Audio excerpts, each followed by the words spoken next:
नमस्कार विद्यार्थी मित्रांनो, डेली आन्सर रायटिंग मध्ये आपलं सगळ्यांचं स्वागत. आज आपण अर्थशास्त्राचा एक प्रश्न बघणार आहे. इंटरेस्टिंग प्रश्न आहे. मागे बघा एमएसपीचं आंदोलन पेटलेलं आपल्याला दिसतं. ठीक आहे. सो त्या एमएसपीला धरून एक प्रश्न तयार केलेला आहे. बेसिक प्रश्न आहे, पण एमएसपीच्या आंदोलनामध्ये ज्या गोष्टींची चर्चा सुरू आहे त्याची उत्तरं आपल्याला इथं या प्रश्नाद्वारे काढता येतील. ठीक आहे.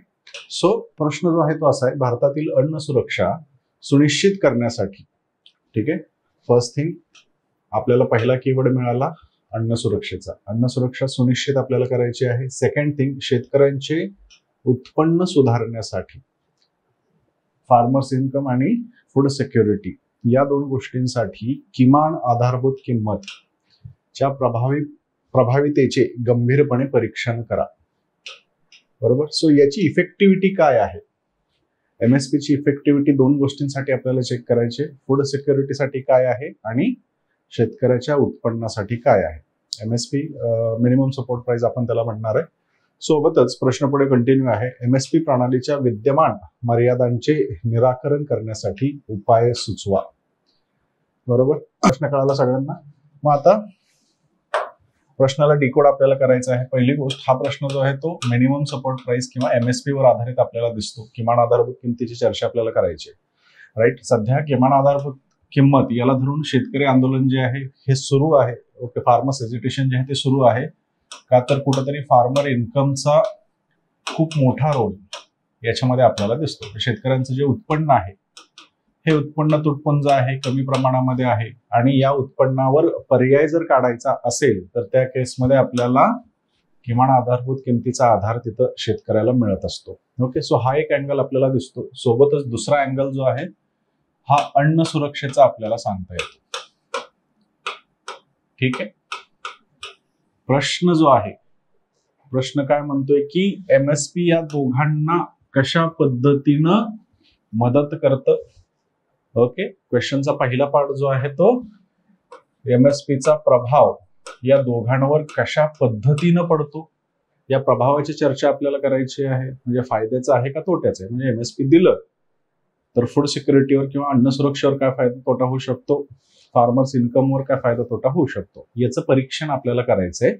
दुसरी गोष्ट, याच्यामध्ये ज्या अडचणी आहेत, बरोबर, हे करत असताना ज्या अडचणी येतात त्या अडचणी कोणत्या आणि त्यांचे सोल्युशन्स काय. बरोबर. सो असे दोन पार्ट आपल्याला दिसतात. पहिलं, प्रभाव कसा पडतोय. दुसरी गोष्ट, अडचणी कमी कशा करायच्या. बरोबर. सो लोकस जो आहे क्वेश्चनचा, फोकस मध्ये जर बसवायचं झालं तर क्वेश्चनचा जो लोकस आहे तो एमएसपी ला रिलेट करतो. फोकस मध्ये एमएसपी फूड सिक्युरिटीसाठी कशा पद्धतीने मदत करते, फार्मर्स इन्कम मध्ये कशा पद्धतीने ती मदत करते किंवा प्रभाव टाकते. ठीक आहे. हा झाला पहिला पोर्शन. आणि दुसरा पोर्शन, या दोघांमध्ये ज्या अडचणी दिसून येत आहेत या अडचणींवर सोल्युशन काय काय आहेत, पर्याय काय काय आहेत, सोल्युशन्स काय काय आहेत यांची चर्चा करायची. इथं किती पिकांना एमएसपी दिली जाते गरजेचं नाही. एमएसपी काय आहे गरजेचं नाही. सध्या कशी दिली जाते गरजेचं नाही. फार्मरचं एज्युटेशन काय चालू आहे गरजेचं नाही. फक्त आणि फक्त काय गरजेचं आहे, अन्न सुरक्षा कसे इन्शुअर होते आणि एमएसपी द्वारे फार्मर्सचं इन्कम कसं वाढेल, फार्मर एज्युटेशन काय करतायत हा प्रश्न नाही. बरोबर. सो हा लोकस झाला आणि या दोन गोष्टी आपल्याला फोकसमध्ये दिसतात. एवढंच उत्तरामध्ये अपेक्षित आहे. बाकीचा फापट पसारा लिहिण्याची गरज नाही. क्लिअर. उत्तराकडे जात असताना उत्तराला 3 पार्ट आपल्याला करावे लागतील. पहिला जो पार्ट आहे त्याला आपण इंट्रोडक्शन म्हणणार आहे, उत्तराची सुरुवात. दुसरा जो आहे ते उत्तराचे शरीर किंवा त्याला आपण बॉडी म्हणणार आहे. आणि तिसरा पार्ट जो आहे तो कन्क्लुजनचा आपल्याला दिसतो. उत्तराचा शेवट आपल्याला करायचा. ठीक आहे. या 3 पार्ट मध्ये बघा, एक ट्रिक तुम्हाला सांगतो. ट्रिक लक्षात ठेवा. कंटेंट काय असावा. कायम इंट्रोडक्शन मध्ये कोणताही टॉपिक असेल या टॉपिकची प्रेझेंटची चर्चा आपल्याला करावी लागते. सध्या वर्तमान काळामध्ये काय सुरू आहे याच्यापासून आपल्याला उत्तराची सुरुवात करायची. एमएसपीचं जर आपण उत्तर घेतलं तर एमएसपी मध्ये फार्मरचं एज्युटेशन सुरू आहे कुठेतरी एमएसपी ला लिगलाइज करण्यासाठी. राईट. सो कायदेशीर त्यांना अधिकार प्रदान करायचे आहेत किंवा कायद्यानं एमएसपीला सुरक्षित करायचे, याच्यासाठी फार्मर्स डिमांड करतायत, त्यांचं एजिटेशन सुरू आहे. ही चर्चा आहे आणि या चर्चेचा धागा पकडत त्यांनी आपल्याला प्रश्न विचारलेला आहे. क्लिअर सगळ्यांना? सो वर्तमानची चर्चा आपल्याला इथं करायची आहे. हे वर्तमानचं काहीतरी कॉन्टेक्स्ट तुम्हाला द्यावा लागेल. बॉडीमध्ये आता आपण ज्या बघितलेला प्रश्न आहे याच्यामध्ये दोन गोष्टी तुम्हाला सांगायच्या आहेत. पहिली गोष्ट, एमएसपीच्या अडचणी काय काय आहेत आणि याच्यावर सोल्युशन्स आपल्याला काय काय देता येऊ शकतात. ठीक आहे. सो इथं जर वर्तमान काळ आपण घेत असेल तर इथं भूतकाळामध्ये काय काय अडचणी आल्या, पास्ट मध्ये काय काय अडचणी आल्या आणि त्याच्यावर काय इफेक्टिव्ह सोल्युशन्स आपल्याला काढता येऊ शकतात याची चर्चा बॉडीमध्ये करता येते. कन्क्लुजन मध्ये कायम फ्युचरची चर्चा आपल्याला करायची असते. बरोबर? म्हणजे हे जर घडवून आपल्याला आणता आलं तर काय होऊ शकतं. ठीक आहे. तर काय होऊ शकते किंवा आपल्याला कुठेपर्यंत पोहोचायचं आहे. ओके. या दोघांपैकी काहीतरी एक तुम्ही लिहू शकता. आपल्याला कुठेपर्यंत पोहोचायचं आहे किंवा आपलं टार्गेट काय आहे. या टार्गेटची चर्चा आपण इथं नक्कीच करू शकतो. ओके. सो हा एक स्टँडर्ड फॉर्मॅट आहे. हा स्टँडर्ड फॉर्मॅट तुम्ही कोणत्याही उत्तरामध्ये लावू शकता. प्रश्न आला की त्याचा प्रेझेंट लिहा, वर्तमान काळ लिहा, बॉडीमध्ये त्याचा पास्ट लिहा, म्हणजे काय झाले, अडचणी काय काय आल्या. अनालिसिस असेल अनालिसिस द्या, एक्सप्लेनेशन असेल एक्सप्लेनेशन द्या, पण पास्ट रेफरन्सने असावं ते. कन्क्लुजन मध्ये फ्युचर येणार आहे, म्हणजे इथून पुढे मला काय करणं अपेक्षित आहे त्याविषयी थोडीशी चर्चा करावी आपल्याला लागणार आहे. ठीक आहे. आता प्रश्नाकडे मागरत हे फ्रेमवर्क बघा, हे न्यूट्रल फ्रेमवर्क आहे. इथं कोणताही प्रश्न आला, या प्रश्नामध्ये तुम्हाला या तीन गोष्टी शोधायच्या आहेत आणि उत्तरामध्ये लिहायच्या आहेत. क्लिअर? मग आता स्पेसिफिक प्रश्नाकडे जाऊयात. स्पेसिफिक प्रश्नामध्ये आपल्याला फूड सिक्युरिटी, फार्मर्स इन्कम या दोनची चर्चा आपल्याला करायची. सो इंट्रोडक्शन कडे जाऊयात. इंट्रोडक्शन मध्ये मी काय सांगितलं तुम्हाला, प्रेझेंट मध्ये काय करता येऊ शकतं, प्रेझेंट मध्ये कशाची चर्चा सुरू आहे, ही प्रेझेंटची चर्चा आपल्याला बघायची आहे. ओके. सो माझ्या उत्तराची सुरुवात कशी राहिली असती, इथं मी दोन मुद्दे इन्क्लूड केलेले आहेत. एक मुद्दा जो आहे तो कुठे गेले, शेतकऱ्यांना फोकस करणारा आहे. दुसरा मुद्दा जो आहे तो फूड सिक्युरिटीला फोकस करणारा आहे. सो प्रश्नामधले दोन्ही गोष्टी मी इथे इन्क्लूड करण्याचा प्रयत्न इंट्रोडक्शन मध्ये केलाय. थोडंसं मोठं वाटू शकतं, हरकत नाही. मला तो प्रश्न कळालाय हे तिथं लिहिता येऊ शकतं. थोडंसं मोठं म्हणजे जास्तीत जास्त 3 स्टेटमेंट, त्याच्या पलीकडे जायचं नाही. कितीही तुम्हाला माहिती असू द्या, कितीही प्रश्नाला लागून ते असू द्या, इंट्रोडक्शन उतारा लिहायचा नसतो. 2 ते 3 स्टेटमेंट, मॅक्सिमम 3, मिनिमम 2 एवढंच इंट्रोडक्शन पाहिजे. राईट. सो 2 स्टेटमेंट इथे टाकलेले आहेत. सरकारने अलीकडेच अनेक पिकांसाठी वाढीव एमएसपीची घोषणा केली असताना शेतकरी एमएसपी साठी कायदेशीर हमी देण्याची मागणी करत आहेत. ओके. सो हा मुद्दा आहे प्रेझेंट मधला, तो मी तिथे लिहून घेतला. कायदेशीर हमी द्या, फक्त एमएसपी जाहीर करून टाकू नका, कायद्यानं बंधनकारक करा एमएसपी. ओके. अशी मागणी शेतकऱ्यांची आपल्याला दिसते. आणि मागील निषेधादरम्यान दिलेली आश्वासने पूर्ण करण्यात सरकार अपयशी ठरल्याचा आरोप शेतकरी सध्या करत. सो ही चर्चा आहे, म्हणून तर प्रश्न आला. दुसरी गोष्ट, युक्रेनमध्ये सुरू असलेल्या युद्धामुळे अन्न सुरक्षेबाबत चिंता वाढलेली दिसते, ज्यामुळे देशांतर्गत उत्पादनाला प्रोत्साहन देण्यासाठी एमएसपी प्रभावी अस्त्र ठरू शकतं. युक्रेनमध्ये खूप मोठ्या प्रमाणामध्ये गव्हाचं उत्पादन केलं जातं. बरोबर, ग्रेन बाउल म्हटलं जातं त्याला. तिथं युद्ध आहे, गव्हाचं उत्पादन कमी होतंय, जगभरामध्ये गव्हाच्या किमती वाढल्या, भारतामध्ये पण वाढणार आहे. बरोबर. मग एमएसपी मधून त्याला कसं टॅकल करता येऊ शकतं, हे एमएसपीचं एक कौतुक आपल्याला सांगता येईल. आणि वरचा मुद्दा तर डायरेक्टच आहे, एमएसपीला लिगलाइज करा असंच त्यांचं म्हणणं आहे.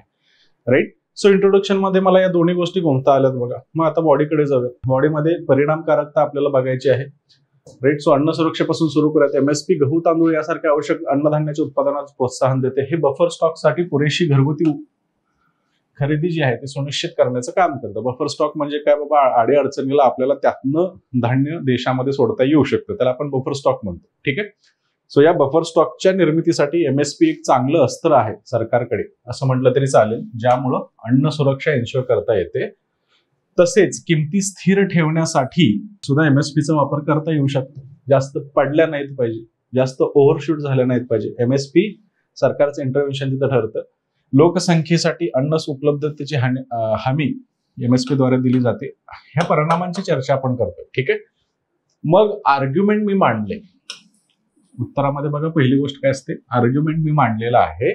या आर्ग्युमेंटला जस्टिफाय करणारं एक एक्झाम्पल पण मला द्यावं लागतं. ओके, युपीएससी करणाऱ्यांना थोडीशी आयडिया असेल की फक्त हवेमध्ये आर्ग्युमेंट मांडून मोकळं व्हायचं नाही, तिथं तुम्हाला त्याला जस्टिफाय सुद्धा करायचं आहे. राईट. सो फॉर एक्झाम्पल 2021 मध्ये चांगला मान्सून झाल्यानंतर उच्च एमएसपी-मुळे गहू आणि तांदळाची विक्रमी खरेदी झाली, ज्याच्यामुळे अन्न सुरक्षेचा साठा जो आहे हा साठा उपलब्ध देशामध्ये राहिलेला आपल्याला दिसतो. क्लिअर. सो आर्ग्युमेंट मांडलंय, त्याचं जस्टिफिकेशन मी इथे दिले.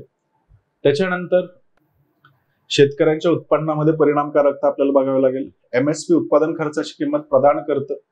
बरोबर. इथंच खरी गेम आहे. उत्पादन खर्च वाढत चाललाय. राईट. आणि मार्केटमध्ये ऍग्रिकल्चरचं नेचर कसं असतं बघा, कमोडिटीज ज्या आहेत या पेरिशेबल असतात. सो जास्त काळासाठी त्या राहत नाहीत. मार्केटमध्ये एकदमच सगळा माल येतो, किमती पडतात, शेतकऱ्याला नुकसान होतं. राईट. मग मार्केटमध्ये तुम्ही जी खरेदी करणार आहे ती एमएसपी न जर केली आणि एमएसपी सरकारनं जर ठरवली, व्यवस्थित ठरवली, फार्मर्सच्या इन्कमचा विचार करून, तर साहजिक आहे शेतकऱ्याचं उत्पन्न एका लिमिट पर्यंत एन्श्युअर करता येऊ शकतं. म्हणून तर शेतकरी मागणी करतात. ठीक आहे. सो शेतकऱ्यांना किमतीच्या क्रॅश पासून वाचवणं, मध्यस्थांकडून होणाऱ्या शोषणापासून संरक्षण देतं. यामुळे उत्पन्नात काही स्थिरता येते. तसेच शेतकऱ्यांना त्यांच्या जमिनीत परत गुंतवणूक करता इथं येऊ शकते. आणि ही गुंतवणूक केल्यानं उत्पादकता सुद्धा वाढते. सो 3 गोष्टींना मी इथं टॅकल केलं. शेतकऱ्यांना काय फायदा, शेतीला काय फायदा आणि एकूणच देशाला काय फायदा. ठीक आहे. मग आता आर्ग्युमेंट मांडलं, उदाहरण पाहिजे. अलीकडच्या काळामध्ये कडधान्यासाठी वाढलेल्या एमएसपीने काही शेतकऱ्यांना या पिकाकडे वळण्यास प्रोत्साहन दिलेलं आहे, ज्याच्यामुळे त्यांचं उत्पन्न वाढत आहे. ठीक आहे. त्याच्यानंतर मर्यादा पण आहेत. राईट. मर्यादामध्ये पहिली मर्यादा काय, एमएसपी द्वारे सरकारी खरेदी प्रामुख्याने सुविकसित पायाभूत सुविधा असलेल्या विशिष्ट प्रदेशांमधील शेतकऱ्यांनाच लाभ देते. त्यातल्या त्यात उत्तर भारतीय राज्यांमध्ये हा लाभ चांगल्या पद्धतीने भेटतो. लहान आणि अल्पभूधारक शेतकरी, विशेषतः दुर्गम भागातील शेतकरी बहुधा एमएसपी मंडईमध्ये प्रवेश त्यांना मिळत नाही. जाहीर केले पण घेतील का याची गॅरंटी नाही. कुठं घेतलं जातं जिथे इन्फ्रास्ट्रक्चर चांगले, कुठं घेतलं जाणार नाही जिथे इन्फ्रास्ट्रक्चर कमी आहे. भारतामध्ये अडचण काय, इन्फ्रास्ट्रक्चर चांगला असलेला भाग छोटा आहे, बाकीचा लय मोठा आहे. ठीक आहे. सो एक अडचण आपल्याला ही दिसून येते, खरेदी जी आहे ती खरेदी प्रॉपर आपल्याला होताना दिसत नाही. त्यानंतर स्टोरेजमध्ये मर्यादा आहे. आकर्षक एमएसपी-मुळे जास्त खरेदी केल्याने स्टोरेज क्षमता जी आहे ती ओसंडून वाहू शकते. बरोबर. मागे बघा खूप मोठं कांड पण झालं होतं. देशामध्ये लोक उपाशी मरत होते आणि आपल्या धान्यांमध्ये गोदामांमध्ये धान्य सडत होती. बरोबर. तिकडं सडतंय, ते खराबच होत चाललंय आणि इकडं लोकांना खाण्यासाठी काय मिळत नाही. मला सुप्रीम कोर्टाला इंटरव्हेन्शन त्यावेळेस तिथे करावं लागलं होतं. सो ही एक परिस्थिती आपल्याला एमएसपीची अडचण सांगू शकते. ठीक आहे. पुढचा आहे आर्थिक भार. एमएसपीवर ओपन एंडेड खरेदी सरकारी वित्तावर ताण आणू शकते. सरकारला खरेदी, साठवून आणि संभाव्य वितरण हानीचा खर्च इथं व्यवस्थापित करावा लागतो. सरकार एमएसपी का देत नाहीये सगळ्या पिकांसाठी, तर साहजिक आहे सरकारकडे तेवढा पैसा शिल्लक नाही आणि बाजारामध्ये विकृती तयार करण्याचं काम सुद्धा एमएसपी करतात बघा. बरोबर. मार्केट जो आहे तो डिमांड आणि सप्लाय यांच्या बॅलन्सवर चालत असतं. राईट. जर डिमांड आणि सप्लाय बिघडलं तर भाववाढ होणार आहे. बरोबर. आणि एमएसपी काय करते, डिमांड साईडला अफेक्ट करण्याचं काम करते. समजते सगळ्यांना. आणि त्याच्यामुळं बाजारामध्ये विकृती जी आहे ही विकृती येते. एमएसपी असलेल्या काही पिकांवर जास्त लक्ष केंद्रित केल्याने बाजाराची शक्ती विकृत होऊ शकते आणि विविधीकरण करण्यास परावृत्त शेतकरी जो आहे तो होतो. डायव्हर्सिफिकेशन होत नाही. फॉर एक्झाम्पल, जर तांदळाला तुम्ही 10,000 रुपये क्विंटल एमएसपी जाहीर केली, सगळे लोक तांदूळच घेणार आहेत. बाकीच्या पिकांचं काय, मार्केटमध्ये विकृती जी आहे ती विकृती यायला सुरुवात होताना आपल्याला एमएसपी मुळे सुद्धा दिसू शकतात. मग आता सुधारण्यासाठी उपाय काय, आता उत्तराच्या सेकंड पार्टकडे आपण चाललोय. पहिला उपाय जो आहे तो बाजारपेठेतील पायाभूत सुविधांचे बळकटीकरण आपल्याला करावं लागेल. अधिक एमएसपी ही शेत बाजार तयार करण्यासाठी आणि कार्यक्षम लॉजिस्टिक नेटवर्क विकसित करण्यासाठी केलेली गुंतवणूक देशातील शेतकऱ्यांचा व्यापक सहभाग जो आहे तो सक्षम करेल. सो पहिलं उत्तर आहे पायाभूत सुविधा बळकट करा, शेतकऱ्यांपर्यंत एमएसपी पोहोचेल. दुसरी गोष्ट, स्टोरेज सुविधा बळकट करा. जे की आता आपण बघितलं अडचणी आहेत त्यांच्यावर सोल्युशन आपल्याला काढायचं आहे.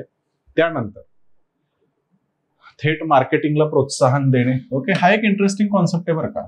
डायरेक्ट मार्केटिंग आपण म्हणतो, म्हणजे मध्यस्थांकडून कशाला पाठवताय, डायरेक्ट शेतकऱ्यालाच तिथं जाऊन ग्राहकाबरोबर जोडा. आता शेतकरी प्रत्येकच वेळेस ग्राहकाकडे जाऊ शकत नाही. शेतकऱ्यांच्या संघटना एस्टॅब्लिश करा. या संघटनांमधून धान्य जे आहे ते पाठवा. ठीक आहे. या संघटनांचं एक नवीन नाव सुद्धा आपल्याला दिसतं. यांना FPOs म्हटलं जातं, शेतकरी उत्पादक संस्था. मग सरकारचं इथं धोरण आपल्याला दिसून येतं. त्याच्यानंतर बाजाराभिमुख MSP. बऱ्याचदा असं होतं, खर्च जास्त आहे आणि MSP मध्ये मिळणारी अमाऊंट सुद्धा कमी असते. सो तिला पण मार्केट ओरिएंटेड बनवा. राईट. डायव्हर्सिफिकेशनचा विचार करा. सगळ्या पिकांना याच्यामध्ये इन्क्लूड करा. या पद्धतीने एक सोल्युशन जे आहे ते MSP मध्ये आपल्याला देता येऊ शकतं. मग आता कन्क्लुजनकडे येतोय आपण. राईट. कन्क्लुजन एक सिंपल कन्क्लुजन ठेवण्याचा इथं प्रयत्न केलाय. राईट. काहीच आठवलं नाही तर तुम्ही हे लिहू शकता बघा. MSP सुधारणेचे यश हे शेतकऱ्यांचे एकूणच सक्षमीकरण, देशासाठी अन्न सुरक्षा सुनिश्चित करते आणि अधिक लवचिक कृषी क्षेत्र निर्माण करण्याच्या क्षमतेवर इथून पुढे मोजलं जातं. या पद्धतीने एक सिंपल कन्क्लुजन टाकलेलं आहे. आय गेस तुम्हाला हा प्रश्न कळाला असेल. राईट. या गुड नोटवर आजचं लेक्चर कन्क्लूड करतो. धन्यवाद.